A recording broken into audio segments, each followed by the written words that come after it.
Hey everybody, welcome to Building Character here at Game Trade Media in the Comic Wow Studios in Timonium, Maryland, where we have a blast every Friday here at 2 p.m.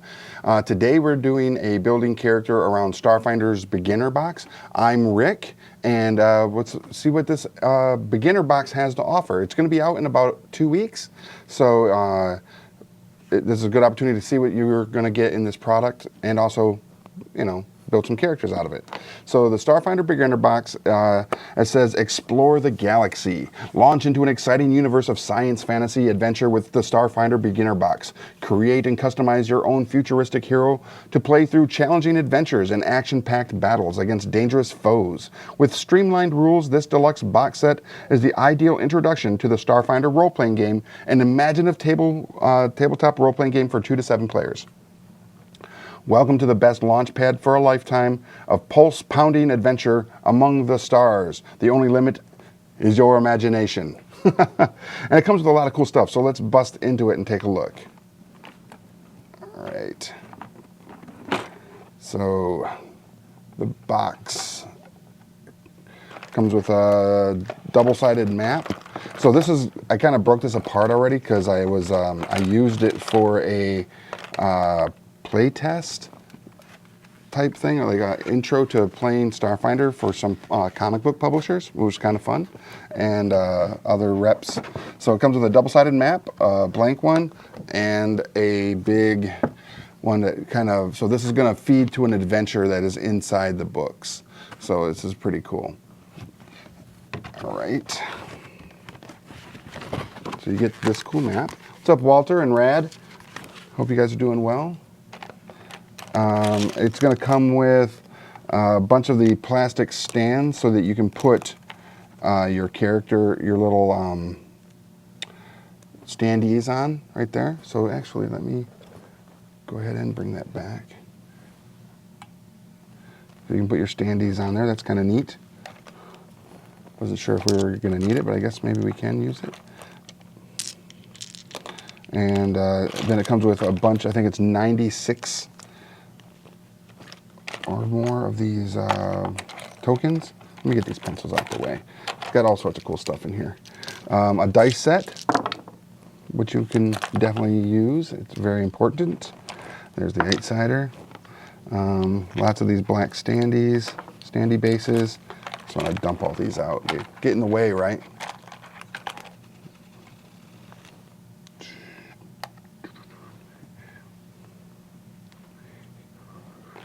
All right, you just dump all those in here. But these aren't even the best parts of this box set, which is really cool. So one of the best parts of the box set, obviously, is you're going to get the Hero's Handbook right here, which is kind of nice. So it's going to be your basically your reference guide in how to building a character. It's going to have how to create a character, inside front cover, solo adventures, example of play, getting started, creating a character, class suggestions, races, themes, and then the different classes. And it's all in this book right here, streamlined to get you started real quick. And then it also has, so that's the 96-page hero book. It also has a 96-page Game Master Guide right here. The Game Master Guide, which has in the very beginning of it a small little adventure called Steel Talon's Lair, which is cool.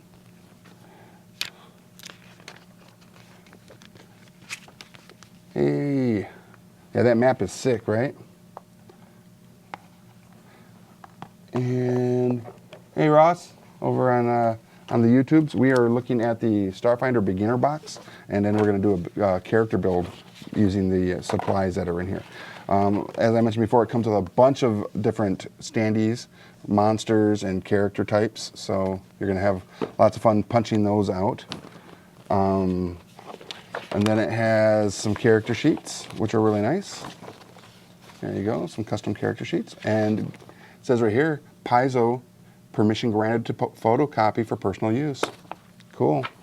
Then it has some pre-generated characters. It should be 6 of them in here. A mechanic, a soldier, a necromancer, or a technomancer, an operative, a mystic, and an envoy.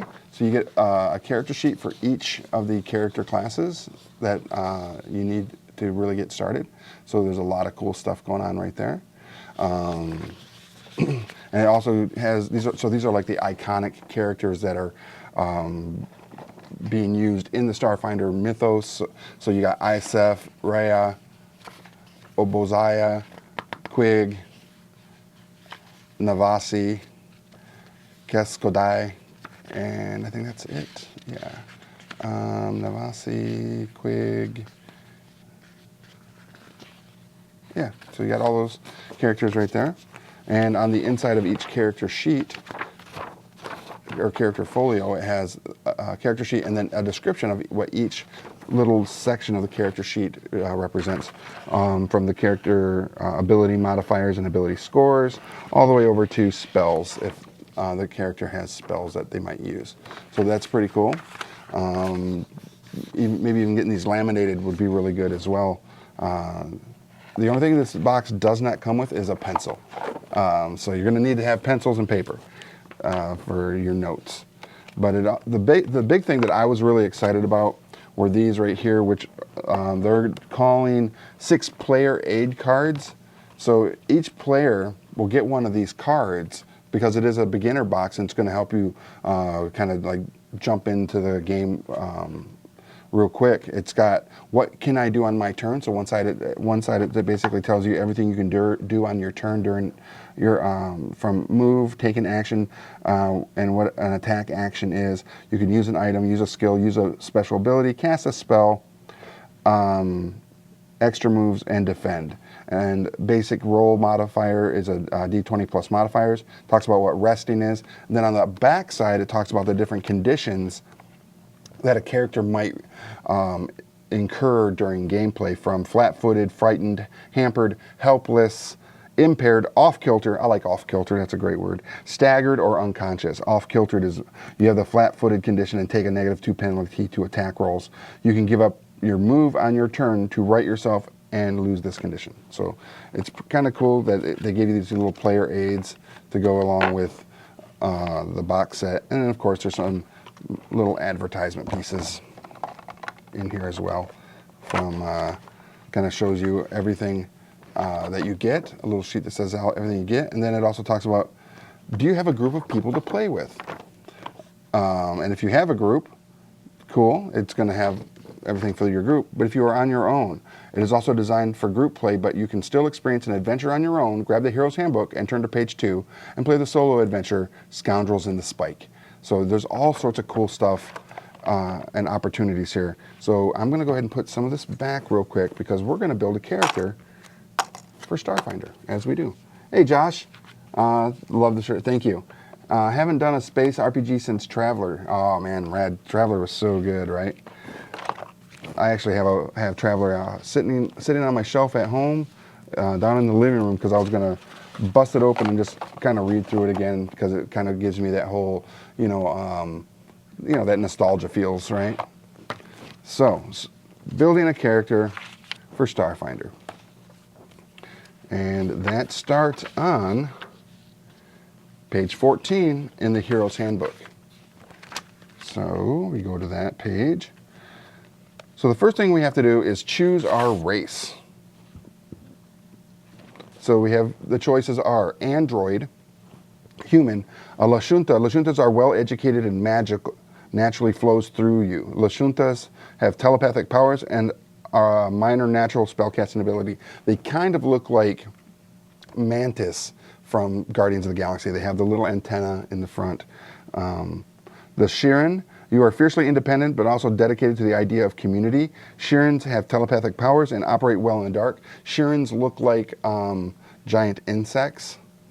The Vesk, you are tough and powerful with a hardy physical makeup and iron determination. Vesk are strong and harder to hurt than other creatures. Vesk are the giant lizard creatures that you can see on the box here. I believe there is a Vesk. Yeah, you can't really see it too well, but it's jumping through the air with some sort of plasma axe weapon at the metallic dragon, or the machine dragon. And then there's this the Soki, or I'm probably pronouncing that wrong, I always do. You are small and nimble, and you often use your agility to your advantage. Sokai are smaller than other creatures and can see in the dark. They're basically little like rat creatures, little mouse creatures. So they're pretty cool. Dave says, you haven't played this game. I was super interested in Starfinder, but went with Numenera stuff instead because it was on sale. Visit Starfinder eventually. That's all good. This is by Paizo, Walter. Oh, the shirt is by Armor Class 10, armorclass10.com. You can check it out there. So what race do you think we should be playing today? Should we be playing the android, the human, or one of the other ones? The mantis-looking creatures, the Shiron, which look like bugs, the giant lizard creatures, or the small rat creature? So if you guys have any input there, I kind of have an idea of what kind of theme I want to play, because one of the cool character types is the icon, and icons are, you are famous. Icons are skilled at identifying other well-known people and interacting with members of society. It's upper crust, but I kind of look at them like little, you know, you're famous, you're a celebrity, or you're trying to become a bigger celebrity. And I think like Ready Player One in some capacity, how when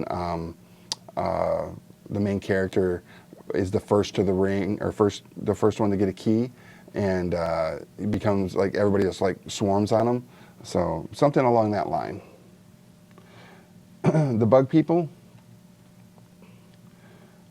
Let's see, bug people. All right, so I'm going to do a Shiron. All right, and that is race is SHIRRN. The theme, like I said, I would like to do icon, but I'll do what you guys are kind of feeling. So there's the bounty hunter, the icon, the mercenary, the outlaw, the priest, or the spacefarer. So, Daryl, some of the characters already have psychic abilities, like the Shiron. They have some telepathic powers. The Lashunta also have some minor telepathic powers as well. So some of the character types do have psychic powers, and you can build on those. So what theme do you think we should go with? Because, so like I said, there's themes, which are bounty hunter, icon, mercenary, outlaw, priest, or spacefarer.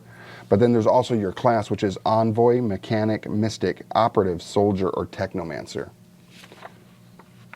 So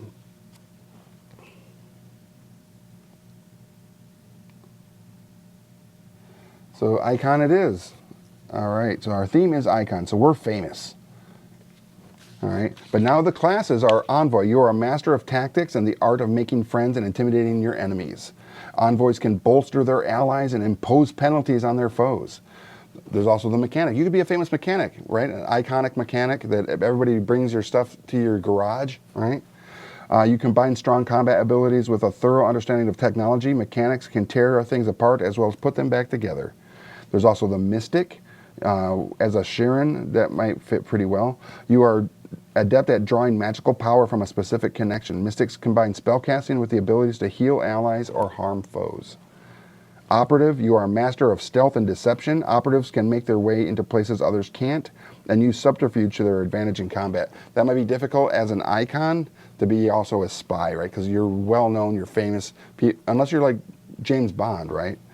Soldier, you are a master of combat. Soldiers specialize in either melee, or ranged combat, but they do significant damage regardless of how they fight. And then finally, there's the Technomancer. You can combine magic and technology. Technomancers use their knowledge of arcane forces and technical acumen to weave powerful spells. So those are kind of where we land in that. Daryl says an icon mechanic. That is a Shiron. That's kind of cool. I like that. Walter says Mantis Mystic. Well, we already went with the Shiron, which is kind of like the bug creature. Let me see if I can find one in here real quick. So give you guys a better visual of what the Shiron kind of look like.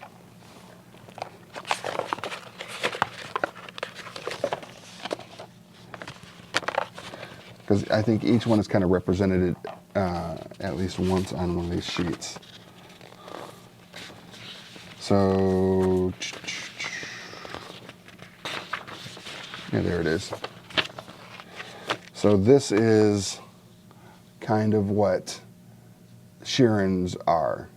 They kind of do look like a praying mantis. Yeah, okay, so I guess, yeah, mantis. So we have either mechanic or technomancer. Okay. And also mystic. So 1 mechanic, 2 mechanic.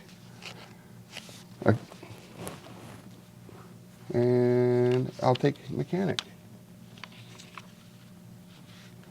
Class is mechanic. And we're just going to be level 1. We're just starting out, but we want to become super famous, right?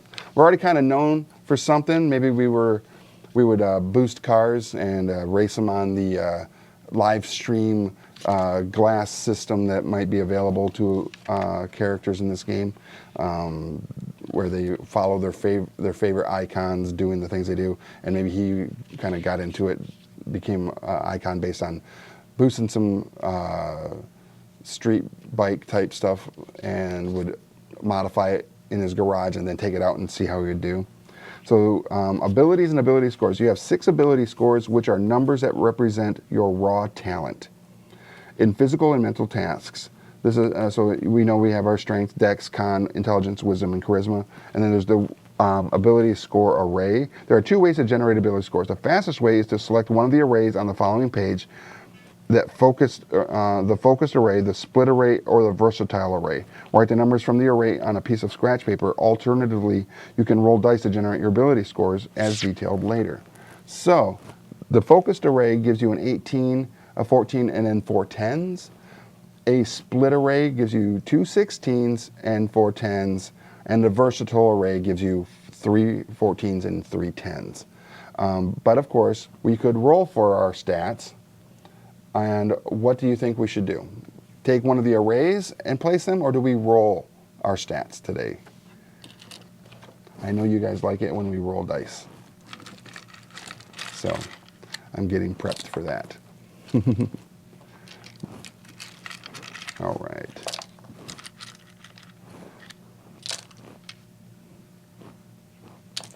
There we go. Oh, Daryl says split. Split array. The split array is actually pretty good. So, and as a mechanic, would be kind of like intelligence and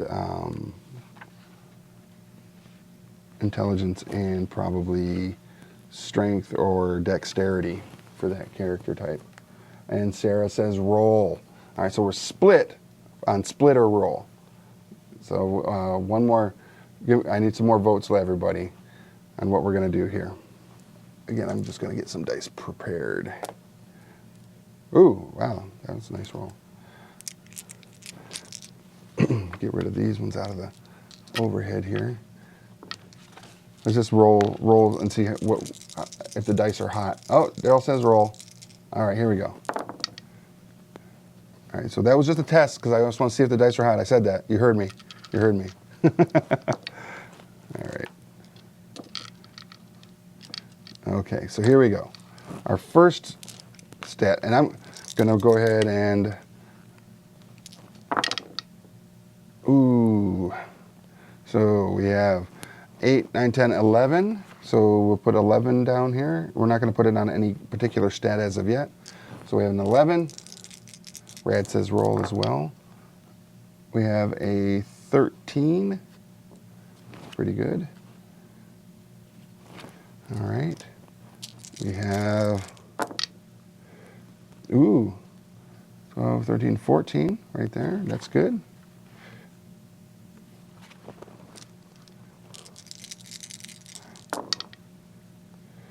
All right, 9, 10, 11 again right there. 11.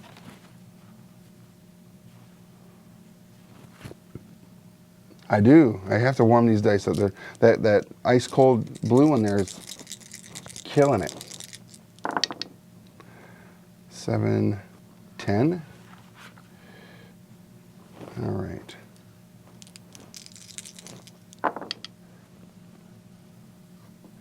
and then a 13. Or, yep, a 13. All right, so not too bad. Not as good as maybe that versatile array or the split, but still not too bad. All right, so what we'll do is we'll go with a, the 14 will go into intelligence, 13 dex, 13 strength, 11 con, and a 11 charisma, and a 10 wisdom. Or no, I think it's going to be a 13 charisma and an 11 strength, because as an icon you want people to be able to want to follow you, and then as he levels up we can boost up that stuff. We can boost them up. All right. So now, well, actually these are going to mod up anyway, so we'll go 11, 13, 11, 14, 10, and 13. Because as we have already chosen our race, class, and theme, those will actually maybe add some mods to our stuff. So we record our ability modifiers. Our ability scores are going to give us some stuff here. So anything that's an 11 or less, because we didn't get anything under a 10, is going to be 11 and 10s are 0 mods, which is fine. The 13s are going to give us a +1 modifier, and that intelligence is going to give us a +2. All right, at 14. Yep, absolutely. Let's get a little shot of the stats right there. I think we can kind of see it under there, under the overhead, yeah? Yep. So there they are. You can see that all the stats are here, and then the modifier scores are going to go right there. All right, so 11, 13, 11, 14, 10, 10, 13. So not too bad. But we also need to come up with a name for this creature, this character. Your resolve points represent so the next part is our resolve points. All right, write your abilities in section A. Your resolve points represent an intrinsic reservoir of grit and luck that allows you to carry on even when all seems lost. To determine your total number of resolve points, add 1 to your key ability scores modifier. For example, an Envoy with a charisma of +3 would have a 4 resolve point. So our key modifier is, because we are a mechanic,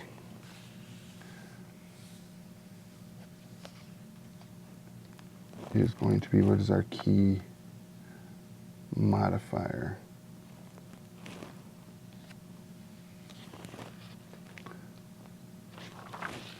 It doesn't say right here. Because I want to say that it's intelligence.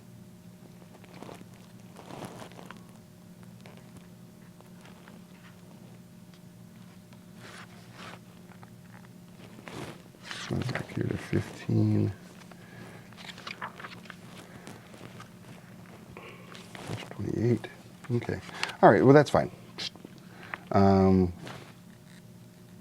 So +2, so 3 resolve points. And resolve points go, I don't see it on the sheet here, so I'm just going to put down resolve up here until I find it. 3. Oh, there it is. 3. Right next to hit points. Dun.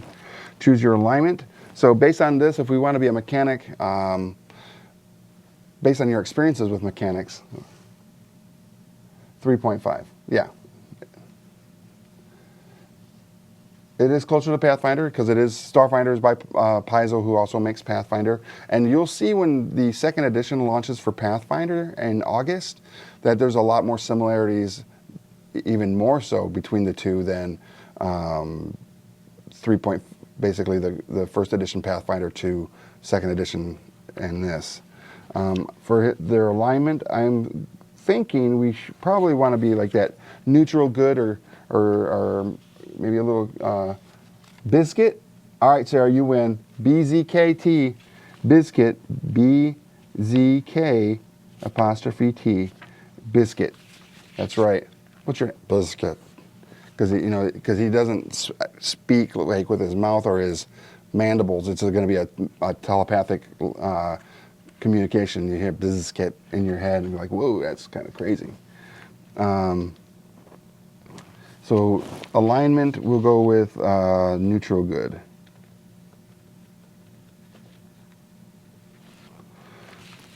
Quick picks for steps 8, 9, and 10. Choose your skills. Go to page 46 to choose your skills. Skills are things you can do like climbing, persuading people, treating wounds, bypassing electronic locks, sneaking around. While you can usually attempt any of these tasks, you'll be better at some skills than others, but don't worry, your allies also have skills. Go to page 46 to choose our skills. Or, if you'd rather have a set list of skills, feats, and equipment based on your chosen class, see the class suggestions section on the next page. All right, so the mechanics trained skills suggest choose the first skill from this list that you don't already have as a class skill from your theme. And our theme is icon. So culture, interaction, and stealth. So we'll go with that. Culture, interaction, and stealth, which is intelligence, dex, and charisma. Makes sense. And because we did pick the Shiron, some of our racial traits, which are really cool, are blind sense. You can use your antenna to detect vibrations, allowing you to navigate darkness. Communalism. You're used to working with others as part of a team once per day before you make an attack roll or skill check. You can decide to roll twice for the attack roll or skill check, which is kind of cool, and use the better of the two results. You can do this once per day and only if you're within 10 feet of an ally. That's kind of cool. So because you're used to working in a communal environment. You also have cultural fascination. And that is you're eager to learn about new cultures and societies, and you get a +2 bonus to culture and interaction skill checks. All right. So that's good. And then finally, limited telepathy. You can mentally communicate with creatures within 30 feet, conversing telepathically with multiple creatures at once. It is just as difficult as talking with multiple people at once. Makes sense. So we get a +2 to culture because of our racial stats. And then when we look at our theme as an icon, we also gain culture as a class as well. So if I go back, yeah, so we're going to have all those because we would pick 2, interaction, stealth, and we automatically get culture because of being an icon. We have feats, our barricade. If you're human, also choose Iron Will, but we are not human. So barricade is a feat that we have. And then our equipment, we start off with, our armor is going to be ceremonial plate. Interesting. Ceremonial plate, which I'm guessing because we are taking that mechanic skin or class. Let's take a look at the mechanic that's in here.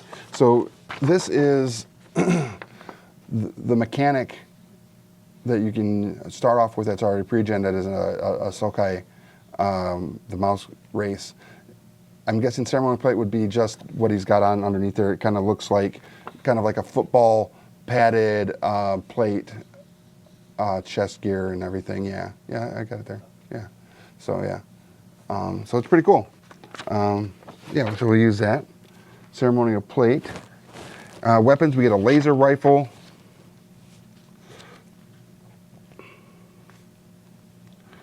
A tactical baton, which when I think tactical baton, I think, what was that movie? Demolition Man, when you got hit with the baton and you'd vomit. Okay, barricade. Let me find out what barricade does, because they're asking. Yes. Look up feats.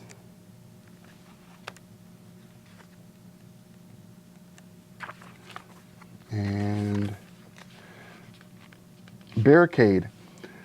You can use this feat to turn one empty adjacent square, including one that's diagonal adjacent, into a makeshift defensive barricade. You and any ally adjacent to one or more such barricades gains +2 bonus to armor class. That's pretty cool. A barricade lasts 1d4 rounds before its makeshift nature causes it to collapse. That's kind of neat. So you just, almost like if I were here, I would flip the table up, instant barricade created. It's just saying that you can pretty much use anything in your environment to make a makeshift barricade. That's kind of cool. So tactical baton. And then it also gave us some grenades. So 2 fragmentation grenades. It's kind of cool. And when we get to the actual equipment space, we'll be able to add more stuff there, as far as like the damage that each of those weapons cause, or the range and special properties like cold damage, concussive or force damage, and such like that. All right, so class features. So thanks to interstellar transmissions and drift travel, the galaxy is smaller than ever, and this connectivity has facilitated your ascension to celebrity status. You might be a famous performer. Nope. Or a celebrity scientist, mechanic. But either way, you can be recognized easily in the packed worlds and in associated systems. Your reason for traveling to unknown worlds might be to further spread your acclaim or to escape the limelight. Icon knowledge. You have an extensive insight related to pop culture, the entertainment industry, and the lives of other celebrities. You gain a +5 bonus to culture skill checks to recall knowledge about other icons. That's kind of cool. So under class features, +5 bonus on culture checks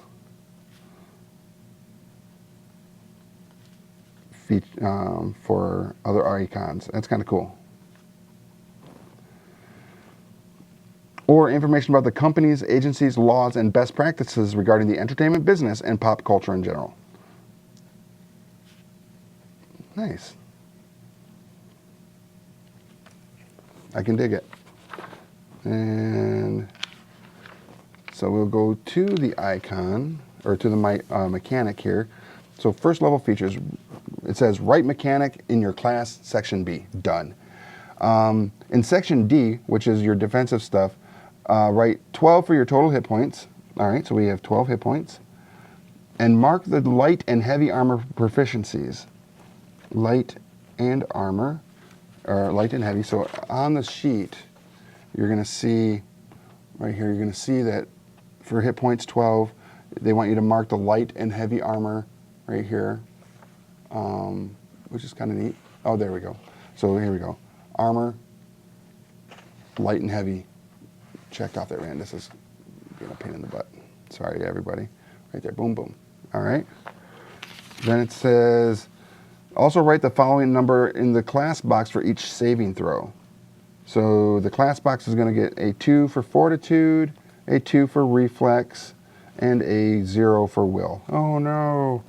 In section G, for attacks, write 0 in the class boxes. All right. For both your melee, and your range. Also mark the following weapon proficiencies: basic melee, small arms, long arms, and grenades. Okay. Basic melee, small arms, long arms, and grenades. So on the bottom of the sheets down here, as you're looking at the character sheet, it's going to be, you're going to put the information for your saving throws here. Your attack, melee and range is going to 0, 0.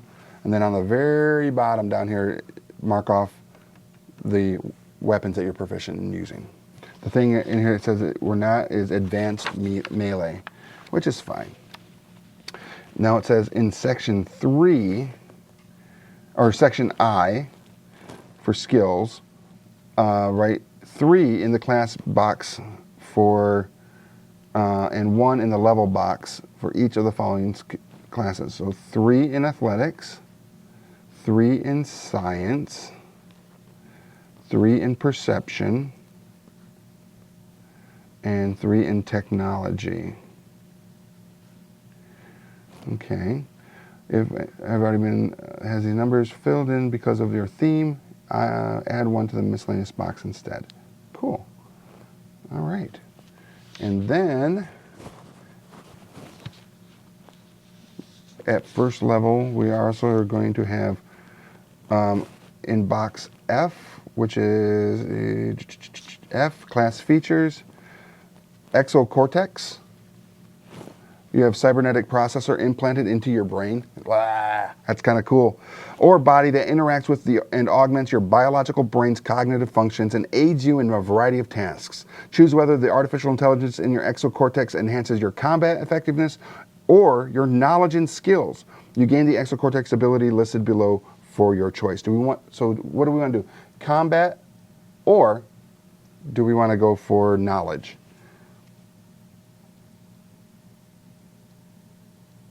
So what do you guys think? Combat or knowledge for his exocortex bio or mechanical enhancement? And then we also have bypass, which is you're skilled at getting inside electronic devices and dealing with technological challenges. You gain a +1 bonus to technology skill checks. Nice. So we do that. +1 bonus. I can dig that.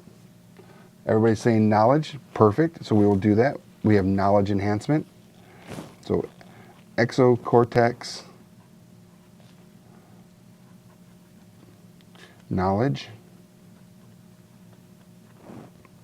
Memory module, you gain a +3 bonus to skill checks with a skill of your choice.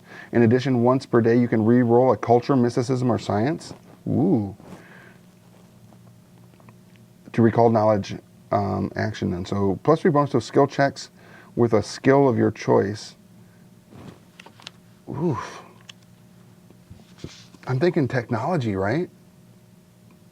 Isn't that what we want to do? Technology skill bonus? Because he's going to be a mechanic. It's almost like he could literally take this spinner and go, fragment grenade, there you go.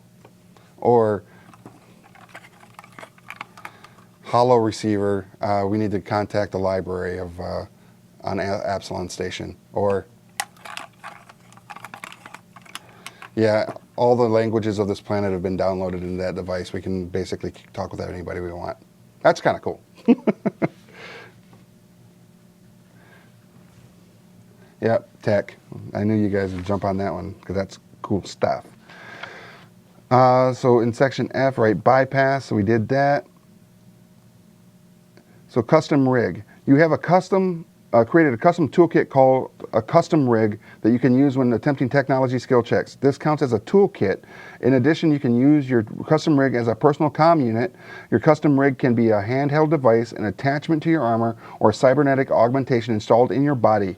Your custom rig functions the same regardless of which form it takes. Ooh. So our custom rig, how do we want that to be, our custom rig? Do we want it to be like an arm, like a Pip-Boy thing from Fallout type situation? Or do we want it to be something implanted in us that you can use when, yeah, they have it on page 67. What does it, how much more of a boost does this give us? This guy is like, when it comes to technology, it's going to be like, right, med kit, med patch, personal comm unit. All right, every suit of armor comes with a personal comm unit. but they can also be used independently when armor isn't appropriate. Fashion choice. A comm unit can communicate with any comm unit on the same planet or a ship in a near orbit. It also includes a flashlight, calculator, video cameras, and audio recording for up to 10 hours of content, and several simple entertainment programs. All right. I'm kind of digging maybe the whole kit, the rig could literally be like a HUD display that is kind of like Geordie LaForge type situation, but instead of it being a HUD like that, it would, because it's because we're playing the where is that Mystic? We're playing one of these right here. It could be more of a Cerebro type situation where it could just be like a electronic skull cap on them that enhances all that kind of stuff. So we could do with that. It does sound like a cell phone. So yeah, but yeah, so it's like a cyber implant, but it looks like a silvered skull cap. And maybe then it has like things that can come down over the eyes of our character to kind of give a HUD display. Yeah. Cybernetic head. We go with the custom rig. It's a cybernetic implant on skull with a heads-up display system. Yeah, that'd be kind of neat. All right, so then on the back we can put other equipment because we do start with some other cool equipment. Let me real quick jump back to that page. So for equipment, when we were talking about the class suggestions on page 18 when you get the box, other equipment that are included are your backpack, your blanket and data pad,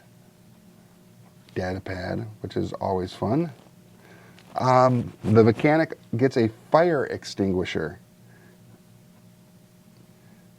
which is interesting. 3 healing serums, which is also interesting because he's probably going to need it. A bedroll, a canteen. It's kind of interesting that they would deck you out with a bedroll and a canteen, field rations, and an additional toolkit instead of the rig, the custom rig. I also kind of think, like when I think that custom rig, that because it does help with tech, that maybe it also has like other like lens options that give you like a closer up or maybe even go into different spectrums from infrared to ultraviolet to whatever you might need for different things like that. Yeah, like VR goggles, a helmet. Yeah, I can dig all of that. All right, and then we don't have any spells. They have an option in here where you can draw your character for a character sketch right there. You could just kind of describe your character on here as well. And yeah, so that's pretty much it. We have our character who is actually pretty cool. I would play this character in a heartbeat, and I think it'd be a lot of fun. So our character is Biscuit, BZK''T. He is, or they are, a Shiron who has taken on the role of an icon because of their mechanical abilities. Their class is mechanic, level 1, neutral, good, wants to do good things, wants to improve and increase their fame in the universe, because what that might do, because of their cultural fascinations, might allow them to travel more, to see more cultures, and maybe even work with some really interesting individuals along the way, such as a party of adventurers in the spacefaring world of spacefaring universe of Starfinder, that they're like, we heard that you are the best at doing the thing you do, and our starship is going to need you to help keep the engines running at top speed, because we're trying to get from here to there, and you're the man or thing or what I do. I'm not sure what you are there, Shiron, but you're Biscuit, you're it. So you could feed that cultural fascination, which is really cool. And because of their skills, they have some pretty decent tech skills based on their intelligence, which is a +2, 3, 4, 6, 7, 8, 9. So their technology total skill right off the bat is a 9 modifier. So when we do roll for anything for this character in the technological range, like an 8, still a 9, so that's going to be a 17, right? So that's pretty good. So that this character is really good at that, and that's just base. That's not even counting the opportunity to do a +2 for yeah, the bonuses that they get because of their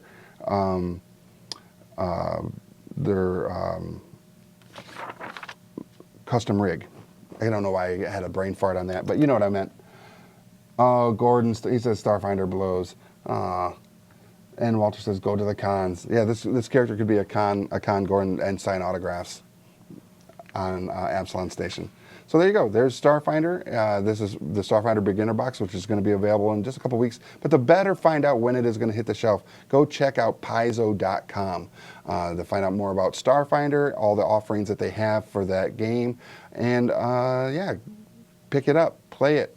Build some characters. Tell me all about your characters. I love hearing about characters, not just for this game, but for, you all know D&D is one of my favorites, so you can talk about that, and Pathfinder, and Polaris, and Dark Eye, and there's so many out there that I like.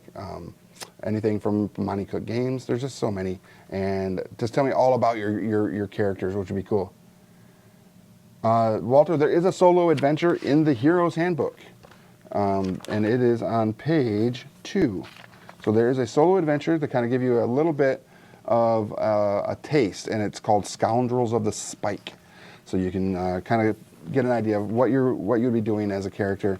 But as far as solo adventures in print, I cannot answer that because I do not know. But again, if you go to paizo.com, you can check it out. And I believe this has the open game license, so there might be some other companies making some content, and maybe they too have made some solo adventures out there for people that want to make that a thing in their life. But I always say, go to your friendly local game store and join a community there of playing all the games. And if they don't have a Starfinder group, maybe you could be the person to start it up.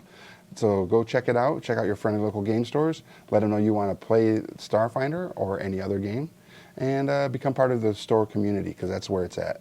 I'm Rick. This has been Building Character, and I'll see you at the game store.